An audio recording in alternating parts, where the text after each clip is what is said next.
Hi guys, তোমরা সবাই কেমন আছো? আমিও খুব ভালো আছি। তো আজকের হোলির দিন ছিল, তো হোলির দিন 14 তারিখ আমার মার বার্থডে ছিল। তো বার্থডের জন্য দেখো বাড়িতে পায়েস বানাচ্ছি আমি আর বোন।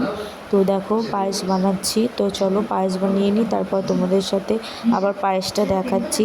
তো পায়েস বানাতে বানাতে এখানটা দেখো বৌদির ছেলে চলে এসে রং মাখাতে এসছে, ঠিক আছে। তো দেখো এখানটা একেও একটু রং মাখিয়ে দিল বোনকে। তো এখানটা বাইরে দেখো কি অবস্থা, বাচ্চারা সব রং মাখামাখি করছে। তো এই দেখো আমাদের পায়েস রেডি হয়ে গেছে। তো এখন যাচ্ছি মার বাড়িতে পায়েস নিয়ে। তো মার জন্য এই চুড়িটা কিনেছিলাম, আর সেরকম কিছুই করিনি, ছোটোখাটো জিনিস উপহার দিতে খুব ভালোই লাগে। তো এই দেখো এখানটায় বাড়িতে চলে এসেছি, মার রিয়েকশান দেখো পায়েসটা দেখে। তো মাম্মাম তো এখানটা রং ফং মেখে পুরো ভুদি হয়ে আছে, তোমরা দেখতেই পাচ্ছ। তো এই দেখো মা আবার বাবাকে বলছে দেখো আমার মেয়ে পায়েস বানিয়ে নিয়ে এসছে। তো চলো পায়েসটা খাক। তো এখন হচ্ছে কি টাটা সবাইকে। তো বিকালবেলা এখন দেখো বেলুন টেলুন সাজিয়েছি, ঠিক আছে। বিকালবেলা এটা বিকালের ভিডিও, যখন কেক কাটা হয় তখন। আর কেকটাও দেখো খুব সুন্দর না, কেকটার টেস্টটাও ছিল ওয়াও, মানে খুব সুন্দর ছিল টেস্টটা।